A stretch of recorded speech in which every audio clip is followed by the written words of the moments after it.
CBA's Accura Series, Bergara barrels for guaranteed accuracy, nitride for guaranteed rust proofing, and a rifle guaranteed to be the best muzzleloader you've ever shot. CBA, it's just a better gun. All right, guys, this next segment's being sponsored by our friends over at Soul Shine Pizza. They're at 4021 Hughes Crossing, that's Suite 101 in Franklin, Tennessee. Or y'all can give my buddy Steve Brennan a call, 615-379-7767. They can also take care of all your catering needs, and he wants to remind you that every weekday from 11 to 2, they've got a lunch special. It's $9.99, small pizza with a salad and soup, or a salad or soup and a drink for just $9.99. That's a good deal, guys. Get in there and tell Steve hello and thank him for all they do for us here at the show. All right, tell you what, we're going to go ahead and open up our phone lines now. If any of you want to call in with any questions or comments, you can do that at 615-737-7767, and we're going to go ahead and let some of those start coming in. I want to hit on something real fast, Dayton, that we actually got a message just a few minutes ago, and we had a couple throughout the day.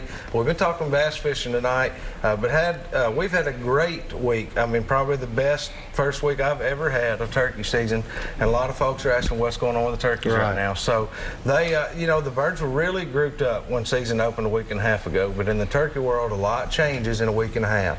And just in the last couple of days, they've gone from bigger groups of gobblers down to, we've got 2 satellite birds in the last few days that we've been able to call in and get.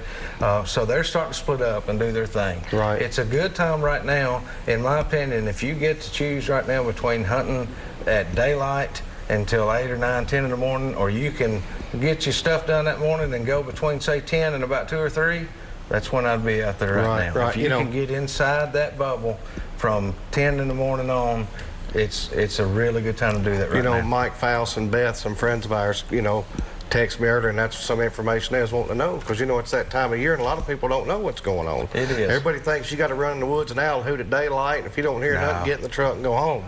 Yeah. But like I've learned, man, trail cams, your cameras that you use to deer hunt with, it's the best tool. They teach you a lot. It's the best tool. They teach you a lot. It does. And that, and also when they come out of that roost, a lot of times, you know, those hens are already with them. It's great to go listen to them in the morning. You get excited and they're gobbling, and that's awesome. But truly, if you really want to try to get a bird, right now, the way the birds are acting right now, if you can get out there in that midday period after he is split off of those morning hens, and you get inside what Jack and I call the bubble. We're going to talk about that next week.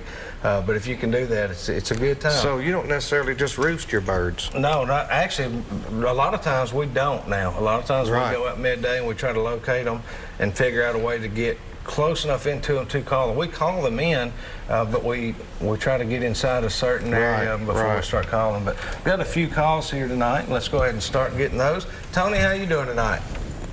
Pretty good. I've been doing some bass fishing on the Harpers and over the Duck River. But I live in Fairview. The only place I can fish is like the little ponds where I get bluegill and crappie. I got some big crappie, man. I can pan fry them.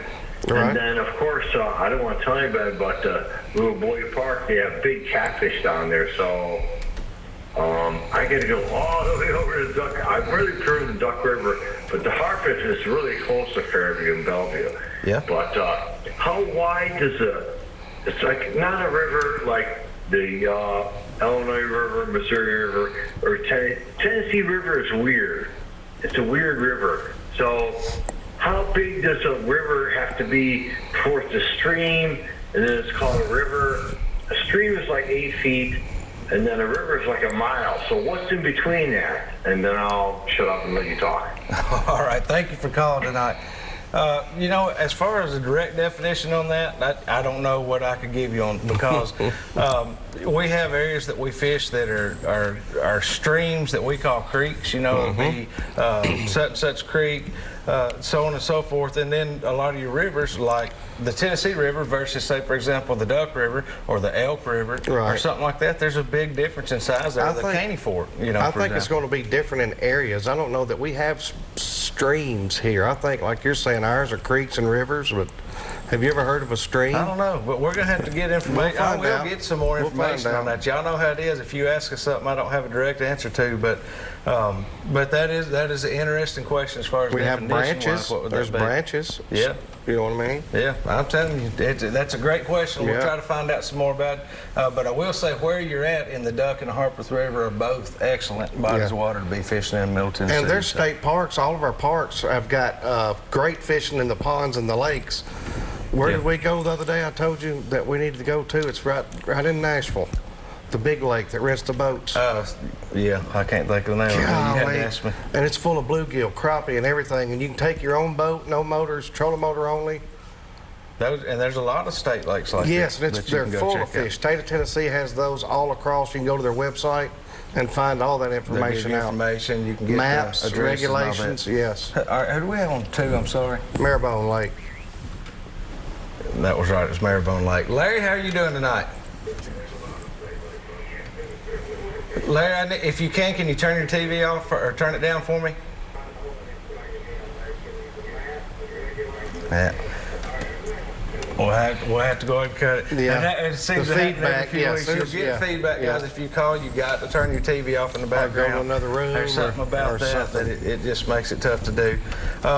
But anyhow, we just to kind of finish up on the turkey talk real fast, it is a great time to be out there. The woods are starting to green up a little bit, so it's getting a little thicker, a little tougher, but it makes those woods hunts a lot of fun. And we've got a couple. I showed Dayton one of them today that we're working on right now. It's some nice birds. We've got some really exciting hunts to share with y'all the next few weeks. And you know, we got a lot of water come in, so our lakes are full. You know, it's going to mess up a little bit of stuff till they readjust, but fishing season's here. It's wide open too. It's here. I think you guys are going to have some good fishing coming up. Yeah. You know, we're looking forward to it. I want to get back to your tournament for just a few minutes as well, while we have some time tonight. We talked about how folks could get with you guys and fish and get registered, but this is a community event. This is something we want to see as many people, organizations get behind as you can, you know, to help these kids and do what we're trying to do. But if any of you may have an organization in the Greenbrier area or just from any area and you want to get involved, how could somebody get involved if they say, hey guys, I want to donate some barbecue for you guys to eat that day? I mean, how can they get involved? Reaching out to myself or Buster. We're at the police department. The phone number there is 615-643-4467. They can give us a call. We have had a lot of awesome people sponsor this event. A lot of the people in our community has stepped up and done a great job in sponsoring the actual payouts of the tournament, which is going to make this event a guaranteed payout. This is a little bit different than you know, whether you have 10 boats or 100 boats making your payout. We're guaranteeing that this payout's going to happen because of these great businesses that stepped up. But we're still looking for more sponsors. We're looking for more people to help out. Even donations, small donations, door prizes. Yeah. We're going to do a raffle. We're going to try to do the whole thing. If somebody would like to, food companies out there that would like to bring food, breakfast, lunch, and we're going to start, hopefully blast off at Safe Light. Depending on the conditions that day, we'll determine the blast off time. Weigh in at 3 o'clock. If someone has a business that can bring biscuits, or at lunch just a barbecue sandwich or something like that, man. It like would be food, great. don't we? We love food. Yeah, yes, for sure. That's all. Hey, no matter how long you're on the water, you can be there 5 minutes and just ate breakfast. You're starving to death in 2 hours. That's exactly right. That's how it works. Guys, let's grab a couple more calls here. We got Dan. How are you doing tonight? Yes, sir. How are you doing tonight? You'll have Hold on, I've got to. You'll have to turn your TV off. Howdy. Hey. Fellas, how you doing? Doing great. How can we help you tonight? Well, it's not help, but it's I'm asking you for help. Sure. If you can get it, you guys can get out there and kind of get the word out. Okay. I have me and my old buddy. We've fished Percy Priest for better than 30 years. And the lake can't get no bigger. The city gets bigger, but the lake can't get no bigger. So that's just what it is. But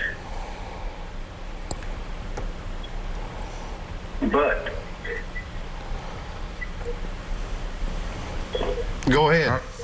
Turn your TV Okay. off. Oh, hold on. Let me do that.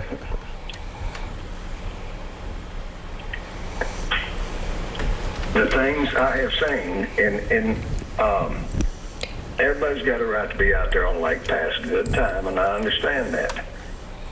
But we don't want to see nobody get hurt, you know.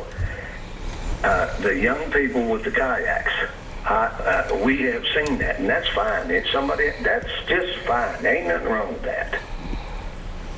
But, and as far as the limit with the lights on the front, underway light, anchor light, that goes with the law of the foot of the boat and all that. But still, there's some of the young people, I guess, for whatever reason, they think, that don't matter. Bottom line, if they're going to be in a kayak and they try to paddle across that water in the middle of the night and there's a bass tournament on and somebody comes around in one of them blind corners full out. Oh yeah, it's a dangerous situation. It's a major situation, and the fisherman will probably be the one to get blamed for that, even though, you know, there probably wasn't no lights. I'm a big fan of what you're talking about. I've been fishing Percy Priest 50 years and all these lakes in Middle Tennessee, and I'm going to bring it up, and I'm going to say it because it raws me to death. They back up and pull up to a boat ramp that's made for a boat trailer, and they back a truck up with 4 kayaks. We're not opposing to that. We need to figure out a place to make a kayak access alone. It's a major problem. Even at night, and there's not enough officers to patrol all the time to take care of. It's the problem. And it's just a major issue, and it's a safety issue, and you're absolutely right. We have set in camp. And, you know, me and Woodrow, we work all week, you know, okay, it's a weekend, we're going to go out there and fish and sit up there and watch. And we have seen kids, and I ain't being, God bless them, they're kids, you know, but somebody ain't teaching them right. Something's wrong here. It's not just kids. It's adults too. But it's going to happen again. Sure. What's going to happen? Somebody in law enforcement is going to call up somebody's mom and daddy and say, your boy got run over by a bass boat. Right. Or whatever. And that's the last thing any of us want to hear. Right. That's right. It is. I mean, safety's got to be number one. These guys getting out, and I've seen some out on kayaks at night that did have all the lights they're supposed to have. Everything was perfectly legitimate. So it's by no means are we saying they're all that way. No. But we have all seen it. And I have seen boats do it, and that's really as dangerous. But point is, if you're out there on that kayak, yes, that is off the water. Very dangerous situation, and it needs to be adhered to. I mean, stay close to the bank. You know, 5 foot, 5 or 6 foot across. You know, close to the bank and paddle back to if you want to go home. That's fine, but don't go right now in the middle. You know. Yeah, that's right. I want to take the straight shot as close as I go across. Right. And here it is in the middle of the night. Right. And here comes Jim and Delbert. They, come and. There ain't no brakes on a boat. No. You all know that. Yes, absolutely. You got the choice, left, right, or shut her down. But it don't matter. It's got to be. It's one of them things where it happens so quick. That's just right. like that. Yeah, it does. And I've seen it, and we don't need no more of that on any of our lakes here in the state of Tennessee. Right. We Thank don't you. need that. Absolutely. So that's my opinion, and thanks for listening. That's a good one. Thank you for calling. Thank you. Good luck to you.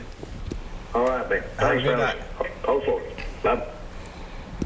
Yeah, I mean, there is more and more crowd on these lakes, daytime, nighttime. We fish at night a lot, and I see now more of a crowd at night. Now it's more so fishermen now because everybody's like us, and these guys are tired of fishing during the day. So they've got to where fishing at night to kind of get away from it. But you mentioned something a while ago. I want to give a little shout out here, and it's just to a local place that we happen to go to quite a bit. But we mentioned having a kayak put in spot. You asked earlier about Wildwood, Granville Marina up there. They have a kayak access put-in zone. Sure. And they can pull up there, and they have this big beach area. Then go pull your kayaks. It's a great location. I'd love to see more. And here's here's something else we got to think about, man. We've had the boat ramps forever.